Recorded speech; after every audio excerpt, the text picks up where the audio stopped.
Welcome to the M B academy में आपका स्वागत है। आज हम लोग एक न्यू चैप्टर स्टार्ट कर रहे हैं, है ना। चैप्टर 3 और नाम क्या है उसका, इम्प्रूवमेंट इन फूड रिसोर्सेज। ठीक है, तो हम लोग स्टार्ट करते हैं। Let's start improvement in food resources. ठीक है, तो हम लोग पढ़ रहे हैं chapter 3 improvement in food resources.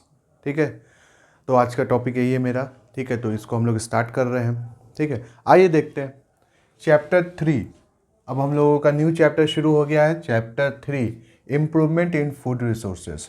Food resources में फूड जो हम लोगों को ऑब्टेन हो रहा है, तो फूड हम लोगों को ऑब्टेन कहाँ से होता है? फूड जो हम लोगों को ऑब्टेन होता है ये बेसिकली दो सोर्सेस का। बेसिकली दो सोर्स क्या है? प्लांट्स है और एनिमल्स है। क्या है? प्लांट्स है और एनिमल्स है। हम लोगों को जो खाना मिलता है उसका दो सोर्स है, उसका टू मेनली सोर्स है। क्या है? प्लांट्स है, एनिमल्स है। प्लांट्स प्रोडक्ट और एनिमल्स प्रोडक्ट। ठीक है, उसी के बारे में अभी हम लोग डिटेल स्टडी कर रहे हैं। ठीक है, तो डिटेल स्टडी करते हैं, आइए। ठीक है, तो पहला हम लोग देख रहे हैं सीरियल्स। प्लांट्स में क्या है? सीरियल्स, अनाज, है ना। जैसे वीट हो गया, मेज़ हो गया, ये सब क्या है? मेरा अनाज है, पल्सेस। जितना भी दाल है सब क्या है? पल्सेस है। राहल का दाल, उड़द का दाल, है ना, मूंग का दाल, चना का दाल, जितना भी दाल है सब मेरा क्या है? पल्सेस है। वेजिटेबल, सब्जियां, जितनी भी सब्जियां हैं, फल है, फ्रूट्स है, नट्स है, ऑयल सीड्स, मतलब वैसा सीड जिससे ऑयल निकलता हो, है ना। जैसे मस्टर्ड हो गया, ग्राउंडनट हो गया, सनफ्लावर। तो ये सब जो है सनफ्लावर सीड्स, तो ये सब सीड्स से क्या निकलता है? वो ऑयल, तेल निकलता है ना। उसी तरीके स्पाइसेस है, तो ये सब हम लोगों को कहाँ से मिल रहा है? ये सब जो ऑब्टेंड हो रहा है, ये सब कहाँ से ऑब्टेंड हो रहा है? हम लोगों को प्लांट से, है ना। इसका सोर्स क्या है? हाँ, प्लांट है। प्लांट से ये हम लोगों को ऑब्टेन होगा। कहाँ से मिल रहा है? प्लांट से मिल रहा है। ठीक है, तो आइए अब हम लोग एनिमल के बारे में देखते हैं। तो हम लोग देखा कि हम लोगों का जो फूड का जो मेनली सोर्स है वो टू टाइप का सोर्स है, एक प्लांट और एनिमल है। प्लांट के बारे में हम लोगों ने देख लिया कि प्लांट हम लोगों को क्या दे रहा है? सीरियल्स दे रहा है, अनाज दे रहा है, पल्सेस, दाल, जितना भी दाल है, दाल, फ्रूट्स है, वेजिटेबल है, स्पाइसेस है, सब कहाँ से ऑब्टेन हो रहा है? मेरा प्लांट से ऑब्टेन हो रहा है। ठीक है, और एनिमल्स, अब दूसरा फूड का क्या है सोर्स? एनिमल्स। तो एनिमल्स में हम लोग देखते हैं, एनिमल्स, हाँ, एनिमल्स हम लोगों को क्या देता है? Dairy products. एनिमल्स, है ना, दूध, दूध से रिलेटेड प्रोडक्ट हम लोग देखते हैं। तो डेयरी प्रोडक्ट में क्या है? मेरा मिल्क है, कर्ड है, बटर है ना। क्या है? मिल्क है, कर्ड है, बटर है, मीट है, एग है, हनी है, फिश है, और भी सी प्रोडक्ट है। ये सब हम लोगों को कहाँ से आ रहा है? एनिमल से आ रहा है। कहाँ से ऑब्टेन हो रहा है? ये सब हमको एनिमल से ऑब्टेन हो रहा है। क्या? मेरा दूध, हाँ, दूध, दही, मक्खन, मीट, एग, अंडा, हनी, शहद, फिश, मछली, और भी सी प्रोडक्ट जो है हम लोगों को ऑब्टेन कहाँ से हो रहा है? एनिमल से हो रहा है। तो एनिमल से कैसे हो रहा है? तो हम लोग एनिमल को पालेंगे, है ना।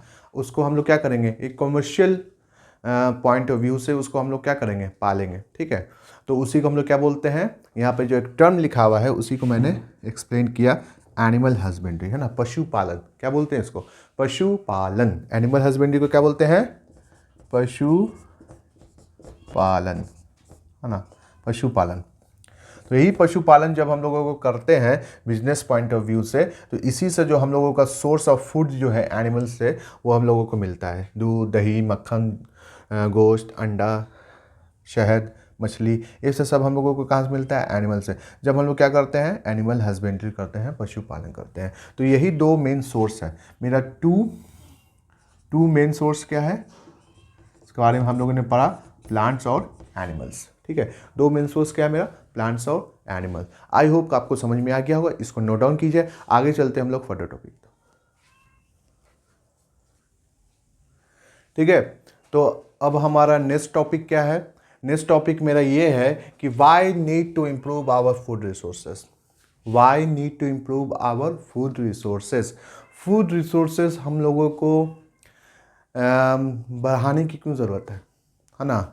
Why do we need improve, है ना, इम्प्रूव करने को, उसको अच्छे पहले से बेटर बनाने के लिए, है ना, क्यों ज़रूरी है। ठीक है, ये हमारा टॉपिक है।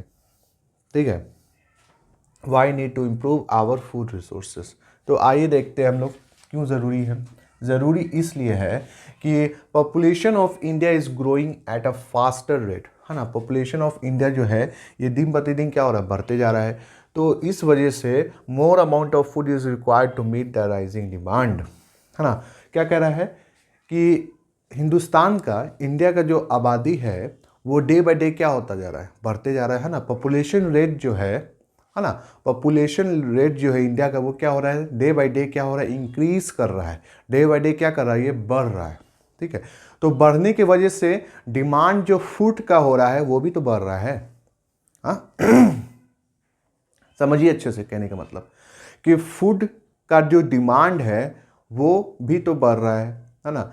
पॉपुलेशन में इंक्रीजमेंट हो रहा है इंडिया का, डे बाय डे जो है इंडिया का पॉपुलेशन क्या कर रहा है, इंक्रीज कर रहा है ना। ग्रोथ हो रहा है, उसमें बढ़ रहा है। तो बढ़ने के साथ ये डायरेक्टली प्रोपोर्शन क्या है कि फूड का भी डिमांड बढ़ेगा। फूड का भी क्या होगा, डिमांड बढ़ेगा, है ना। एक घर में अगर मान लीजिए इस तरीके से समझिए इसका एग्जांपल कि एक घर में मान लीजिए 5 kg फ्लोर आटा खर्च होता है एक परिवार में एक दिन में, या ऐसे 1 मंथ में मांग लीजिए 20 kg ख़त्म होता है वेट। ठीक है, एक घर में 20 kg आटा एक महीने में खर्च होता है। ठीक है, अब उसमें टोटल कितने पर्सन है, 4 पर्सन रह रहे हैं। अब उसमें क्या इंक्रीजमेंट हुआ, है ना। बेटा का क्या हुआ, शादी हुआ, फिर वाईफाई, तो उसमें इंक्रीजमेंट हुआ, उसमें बढ़ा कंजप्शन आटा का। फिर 1 ईयर के बाद फिर चाइल्ड आया उस घर में, है ना, बच्चा पैदा हुआ, फिर वो बड़ा हुआ, तो फिर उसमें भी क्या हो गया, डिमांड बढ़ते गया, है ना। जैसे जैसे, मेरा कहने का मतलब ये है कि जैसे जैसे मेरा पॉपुलेशन बढ़ते जा रहा है, जैसे जैसे आबादी बढ़ते जा रहा है, वैसे वैसे फूड का भी डिमांड क्या हो रहा है, बढ़ते जा रहा है ना। जैसे 4 जन थे, एक महीने में 20 किलो आटा ख़त्म होता था, सबका शादी हो गया तो 4 से 8 हो गया, है ना। 8 से सबका 8 से क्या 12 हो गया। इस तरीके से उसका क्या ग्रोथ बढ़ते गया। लेकिन ग्रोथ बढ़ा तो जो एक महीने में 20 kg आटा ख़त्म होता था, अब वो 15 दिन में ख़त्म हो रहा है। ऐसे तो वो 10 दिन में हो जाएगा। तो क्या हुआ, कंजप्शन ऑफ फूड क्या हुआ, इंक्रीज़ किया, बढ़ा।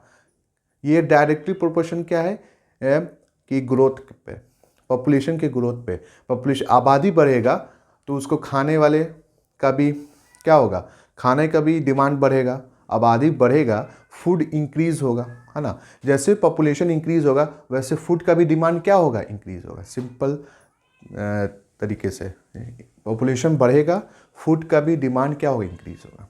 ऐसे समझिए एकदम सिंपल तरीके से। ठीक है, तो यही हुआ इसमें, फूड का डिमांड क्या हो गया, बढ़ गया, क्योंकि पॉपुलेशन ऑफ इंडिया जो है ये ग्रोथ कर रहा है बहुत फास्टर रेट से डे बाय डे। तो फूड का जो रिक्वायरमेंट है वो भी क्या हुआ, राइजिंग डिमांड, वो भी क्या हुआ, डिमांड में आया, है ना।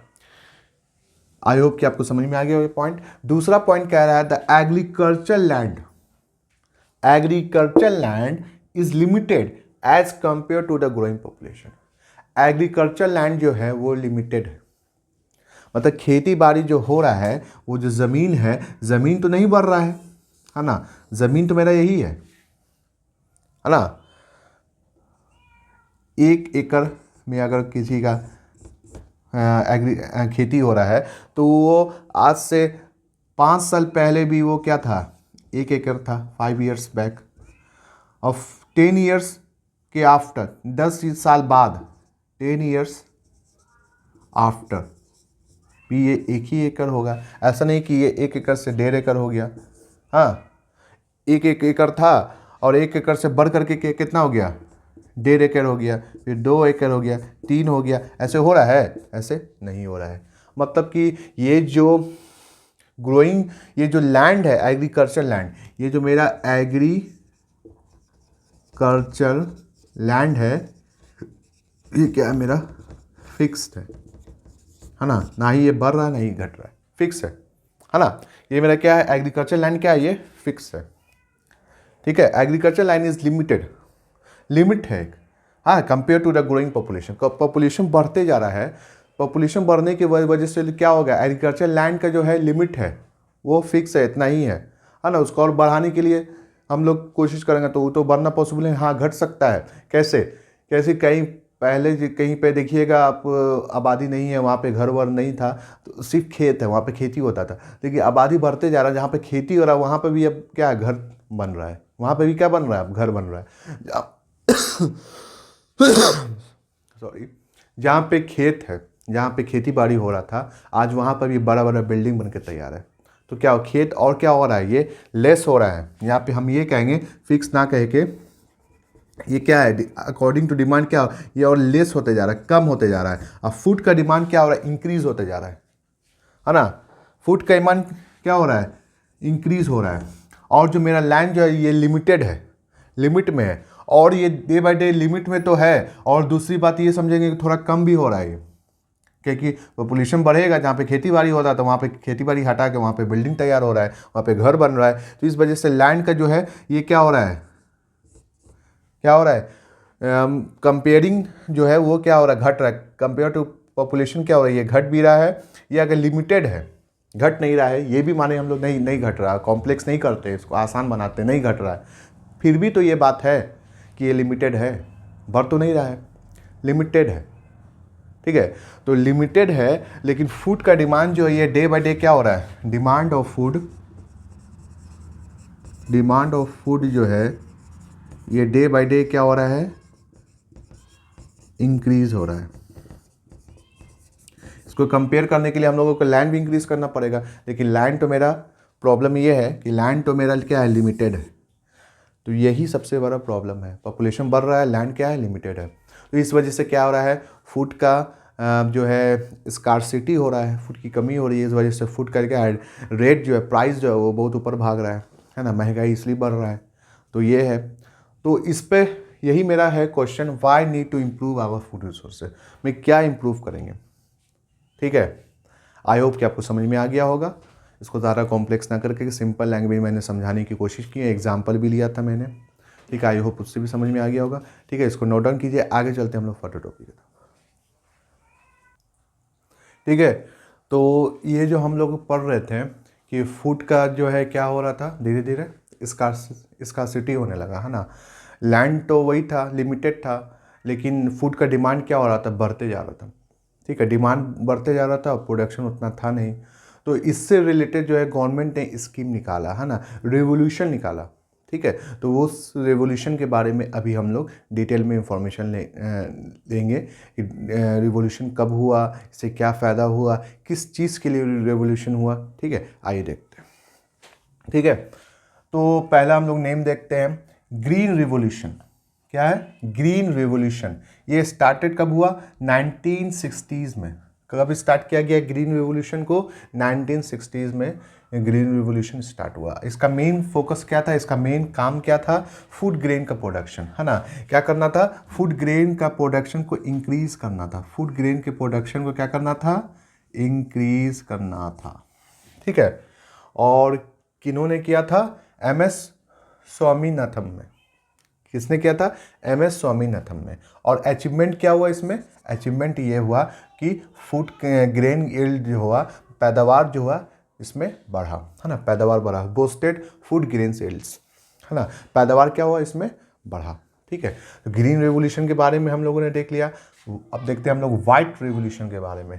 किसके बारे में देख रहे हैं हम लोग, वाइट रेवोल्यूशन के बारे में। अब वाइट रेवोल्यूशन किसके बारे में होगा, इसमें क्या चीज़ का इंक्रीजमेंट करना होगा, इसमें किस चीज़ का प्रोडक्शन बढ़ाना होगा, तो मिल्क का, किस चीज़ का, दूध का प्रोडक्शन बढ़ाना होगा, है ना, मिल्क का। ठीक है, व्हाइट रेवोल्यूशन 1917 में। कब आया था व्हाइट रेवोल्यूशन, 1970s में। इससे 10 साल के बाद, इससे 10 ईयर्स बाद। ठीक है, इसमें मेन फोकस क्या किया गया, मिल्क प्रोडक्शन पे। पहले ही मैंने बता दिया आपको, मिल्क प्रोडक्शन पे फोकस किया गया था। और किसने स्टार्ट किया था इसको, तो वर्गीज क्यूरियन ने, है ना। पियोनियर ऑफ द रिवोल्यूशन कौन थे, वर्गीज क्यूरियन। और अचीवमेंट क्या हुआ इसमें, हाई मिल्क प्रोडक्शन। मिल्क का प्रोडक्शन क्या हुआ इसमें, इंक्रीज किया, बढ़ा। इसमें क्या हुआ, मिल्क का प्रोडक्शन क्या हुआ, इंक्रीज किया, बढ़ा, वाइट रिवोल्यूशन। ठीक है, वाइट रिवोल्यूशन भी देख लिया मैंने। अब देख रहे मैंने blue revolution. Blue revolution, blue revolution किससे रिलेटेड है? ब्लू रिवोल्यूशन किससे रिलेटेड होगा? ओशन से, है ना, समुद्र से। तो उसमें कौन सा जानवर रहता है? मेनली जो हम लोग इसको कंज्यूम करते हैं, फिश। तो ब्लू रिवोल्यूशन किससे रिलेटेड था? फिश से। ब्लू रिवोल्यूशन किससे रिलेटेड था? फिश, मछली से रिलेटेड था, है ना। मछली के पैदावार को क्या करना था? इसमें बढ़ाना था। मछली के पैदावार को क्या करना था? इसमें बढ़ाना था। ठीक है। और ये कब शुरू हुआ? 1970s में। कब शुरू हुआ? 90s, है ना, 1970s में। कब शुरू हुआ? 1970s में। फिश प्रोडक्शन, फिश का प्रोडक्शन क्या करना था? इसको बढ़ाना था, इसमें, है ना, इंक्रीज कराना था, है ना, इसका ज़्यादा से ज़्यादा लोग इसको कंज्यूम कर सकें, क्योंकि फिश जो है एक लार्ज अमाउंट में, एक लार्ज स्केल में लोग इसको क्या करते हैं? कंज्यूम करते हैं। ठीक है। तो किसने स्टार्ट किया था? उनका नाम क्या था? जिन्होंने ये रिवोल्यूशन स्टार्ट किया था उनका नाम क्या था? डॉक्टर अरुण कृष्णन। क्या नाम था? डॉक्टर अरुण कृष्णन। क्या नाम था? Doctor Arun Krishnan. Increase fish production, और इससे रिजल्ट क्या हुआ? इसका अचीवमेंट क्या हुआ कि फिश का जो प्रोडक्शन था वो इंक्रीज किया। वो क्या होगा? इससे बढ़ा, है ना। इस रिवोल्यूशन, इस क्रांति को निकालने का मतलब, इस क्रांति को फैलाने का मतलब क्या था? ब्लू रिवोल्यूशन, है ना, कि फिश के पैदावार को बढ़ाया जाए। ठीक है। डॉक्टर अरुण कृष्ण ने ये रिवोल्यूशन निकाला था, ब्लू रिवोल्यूशन। ठीक है। अब हम लोग देखते हैं सिल्वर रिवोल्यूशन। क्या देख रहे हैं? Silver revolution. अरे सिल्वर रिवोल्यूशन, चांदी का रिवोल्यूशन हुआ था क्या? हाँ, चांदी का रिवोल्यूशन हुआ था क्या? नहीं। सिल्वर रिवोल्यूशन में हम लोगों ने किस चीज़ का पैदावार बढ़ाने की कोशिश की थी? सिल्वर रिवोल्यूशन में किस चीज़ का पैदावार बढ़ाने का लोगों ने किया था कोशिश? अंडे का, एग और पोल्ट्री, है ना, मुर्गी से रिलेटेड है, पोल्ट्री फार्म। तो एग का प्रोडक्शन इंक्रीज करने का। किसका? एग का प्रोडक्शन, है ना, क्योंकि लोग बहुत ही शौक से खाते हैं, है ना। एनिमल प्रोडक्ट में बहुत ही फेमस है मिल्क, एग, ये सब। ठीक है। तो एग का प्रोडक्शन इंक्रीज करने के लिए। और किसने किया था? हमारे माननीय श्रीमती इंदिरा गांधी जी ने, है ना, पूर्व मंत्री, है ना, स्वर्गवासी इंदिरा गांधी जी ने। किसने किया था? इंदिरा गांधी जी ने। और इससे परिणाम क्या हुआ था? कि एक्सपेंशन हुआ था, बढ़ा था एक का, हाँ। तो ये रिवोल्यूशन निकालने का मतलब ही होता है कि उस पैदावार को क्या किया जाए? बढ़ाया जाए, लार्ज स्केल पे उसको क्या कि ग्रोथ मिले, है ना। तो एक्सपेंशन हुआ, फैला। तो इसमें अंडे का भी क्या हुआ? प्रोडक्शन इंक्रीज किया, बढ़ा। ठीक है। रिवोल्यूशन निकालने का मकसद ही यही होता है, जो चीज़ का पैदावार कम हो रहा है उस पर गवर्नमेंट क्या करती है? फोकस करती है, उस पर एक नया नया पॉलिसी देती है ना। उस पर क्या करती है गवर्नमेंट? सब्सिडी देती है। क्या देती है? सब्सिडी, छूट देती है उस पर, है ना, कि आप हमसे लोन ले लीजिए, आपको इतना % की सब्सिडी दिया जाएगा, इतना % का छूट दिया जाएगा। तो ये सब लोगों को ईजिली अवेलेबल कराया जाता है, ताकि ये बिजनेस में, है ना, स्टार्टअप में लोग आगे बढ़ चढ़ के हिस्सा ले, और जो मेरा जो रिवोल्यूशन है ये कामयाब हो। ठीक है। तो हम लोगों ने देखा था ग्रीन रेवोल्यूशन, ये फूड ग्रेन से रिलेटेड था। किसने कराया था? MS स्वामीनाथन में। और इसमें ये क्या हुआ था? इंक्रीजमेंट हुआ था एग्रीकल्चर का। वाइट रेवोल्यूशन देखा हमने 1970s में, ये शुरू हुआ था, और इसका मेन फोकस क्या था? ऑब्जेक्टिव क्या था इसका? मिल्क का प्रोडक्शन बढ़ाना, दूध का प्रोडक्शन बढ़ाना। और किसने शुरू किया था? वर्गीज क्यूरियन ने। और हाई मिल्क प्रोडक्शन, और इसका ये परिणाम क्या हुआ? अचीवमेंट क्या हुआ? कि मिल्क का प्रोडक्शन वाकई में क्या हुआ? बढ़ा। उसके बाद हमने लोगों ने देखा ब्लू रिवोल्यूशन। ब्लू रिवोल्यूशन किसका था? फिश का प्रोडक्शन बढ़ाना था। कब ये स्टार्टेड हुआ था? 1970s में। ठीक है। और किसने स्टार्ट किया था? डॉक्टर अरुण कृष्णन ने। और ये क्या हुआ था? इंक्रीज हुआ था फिश का प्रोडक्शन। फिश का प्रोडक्शन इस रिवोल्यूशन के बाद क्या हुआ था? इंक्रीज हुआ था, है ना। लोग ज़्यादा से ज़्यादा इसका बिजनेस करने लगे, है ना। मछली पालन ज़्यादा से ज़्यादा लोग करने लगे। क्यों? क्योंकि इसमें गवर्नमेंट ने एक नया नया पॉलिसी निकाला, नया नया फ़ायदा निकाला, इतना सब्सिडी मिलेगा, इतना छूट मिलेगा। तो उस सबसे रिलेटेड लोग जो है इससे क्या होते हैं? हाँ, जागरूकता फैलता है, और लोग इससे तैयार होते हैं लार्ज स्केल पे ये करने के लिए। सिल्वर रिवोल्यूशन 1980s में देखा था मैंने। एक प्रोडक्शन को क्या करता था? ये बढ़ाता था। ठीक है। और किसने स्टार्ट किया था? इंदिरा गांधी, है ना, श्रीमती इंदिरा गांधी, है ना, पूर्व प्रधानमंत्री भारत की श्रीमती इंदिरा गांधी ने इसको शुरू किया था। और इसका परिणाम था कि अंडे और पोल्ट्री इंडस्ट्रीज में ग्रोथ हुआ था अच्छा खासा। ठीक है। तो ये मैंने देखा। और दो और है, ठीक है, तो उसको हम लोग अभी हम लोग देखते हैं, जब तक के लिए इसको नोट डाउन कीजिए, आगे चलते हैं हम लोग येलो रिवॉल्यूशन और गोल्डन रिवॉल्यूशन के बारे में। ठीक है, अब जो हम लोग देख रहे हैं येलो रिवॉल्यूशन और गोल्डन रिवॉल्यूशन के बारे में। ठीक है, तो येलो रिवॉल्यूशन जो है ये कब शुरू हुआ था? When started? It's started on late 1980s में। कब हुआ था? 1980s में, है ना, कि आखिरी में, है ना, लेट, है ना, शुरुआत नहीं हुआ था, आखिरी में। मेन फोकस क्या था इसका? ऑयल सीड का प्रोडक्शन, ऑयल सीड का प्रोडक्शन, है ना, जिसका तेल निकल सके, वैसा सीड जिसका तेल निकल रहा है, जैसे मस्टर्ड ऑयल हो गया, ग्राउंडनट हो गया, सनफ्लावर ऑयल, है ना, ये ताकि जो है कुकिंग ऑयल जो है उसका प्रोडक्शन बढ़ सके, ताकि क्या हो सके, कुकिंग ऑयल का प्रोडक्शन बढ़ सके, उसके लिए ये मेन फोकस और इसका ऑब्जेक्टिव था। और किसने शुरू किया था? सैम पित्रोडा ने। और इसका अचीवमेंट क्या हुआ कि ये वाकई में इंक्रीज किया, बढ़ा इसका प्रोडक्शन, है ना, बूस्टेड ऑयल सीड प्रोडक्शन। उसके बाद हम लोग देखते हैं golden revolution. Golden revolution, silver revolution भी था, है ना, अंडा से रिलेटेड, अंडा का प्रोडक्शन बढ़ाने के लिए सिल्वर रिवॉल्यूशन था, या गोल्डन रिवॉल्यूशन है तो सिल्वर गोल्डन, है ना, ज्वेलरी बनाना है क्या? ऐसा कुछ नहीं है। गोल्डन रिवॉल्यूशन जो है ये किसके लिए है? फ्रूट का इंक्रीमेंट करने के लिए, फ्रूट, हनी, फ्लावर का ज़्यादा से ज़्यादा ग्रोथ हो, जिसको हॉर्टिकल्चर बोलते हैं, ये सब डेवलपमेंट करने के लिए गोल्डन रिवॉल्यूशन हुआ था। और ये कब हुआ था? 90s में, है ना, 1990 में। फ्रूट्स, हनी, है ना, फ्रूट्स का डिमांड बढ़े, है ना, इस सब का डेवलपमेंट हो, फ्रूट्स का ग्रोथ ज़्यादा हो, शहद का ज़्यादा ग्रोथ हो, है ना, और हॉर्टिकल्चर बोलते हैं कल्टीवेशन ऑफ फ्लावर, है ना, फ्लावर का खेती बाड़ी, है ना, उसी को हम लोग हॉर्टिकल्चर बोलते हैं। लार्ज स्केल पे for large scale commercial purpose के लिए, जो हम लोग लार्ज स्केल्स पे करते हैं उसी को हम लोग क्या बोलते हैं? हॉर्टिकल्चर, है ना। The cultivation of plant on large scale, the cultivation of flower on large scale is known as horticulture. ठीक है, तो फ्रूट्स का, हनी का, हॉर्टिकल्चर, ये सब डेवलपमेंट हो सके, है ना, इस सब में बढ़ोतरी हो सके, हाँ, इंक्रीजमेंट हो सके, ये सब के लिए गोल्डन रिवॉल्यूशन लाया गया था। और किसने लाया था? निरपक टूटेज ने। किसने लाया था? निरपक टूटेज। ठीक है, और अचीवमेंट क्या होता है? हाँ, ग्रोथ हुआ था इसका हॉर्टिकल्चर प्रोडक्ट का। पहले उतना फूल वूल का उतना जो है क्या होता, प्रोडक्शन नहीं होता था, ना, लोग उतना खेती बाड़ी फूल वूल का नहीं करते थे। लेकिन ये जो आया गोल्डन रिवॉल्यूशन, इसमें ये सब का फ़ायदा हुआ। लार्ज स्केल पे फ्रूट्स का भी प्रोडक्शन होने लगा, लार्ज स्केल पे हनी का भी प्रोडक्शन होने लगा, लार्ज स्केल पे फ्लावर का भी प्रोडक्शन होने लगा। ठीक है, आई होप कि ये टेबल की मदद से आप लोगों को समझना आसान हुआ हो कि जो हमारा टॉपिक था कि फूड का जो है क्या है, ग्रोथ जो है डे बाई डे डिमांड बढ़ते जा रहा है, लेकिन लैंड लिमिटेड है। तो ये सब रिवोल्यूशन, ये सब गवर्नमेंट ने इस सब पर फोकस किया कि ये सब क्या हो, जागरूकता फैले लोगों में, ये सब रिवोल्यूशन शुरू किया, जिससे फ़ायदा वाकई में हुआ। ठीक है, तो आज का जो हमारा टॉपिक है यहीं पे ख़त्म होता है। ठीक है, तब तक के लिए क्या कीजिए, अपना ख्याल रखिए, आसपास के एरिया को स्वस्थ रखिए, बड़ों का इज्जत कीजिए, छोटे से प्यार कीजिए। MBA एकेडमी को ज़्यादा से ज़्यादा शेयर कीजिए, लाइक कीजिए, सब्सक्राइब कीजिए। और जय हिंद, जय भारत।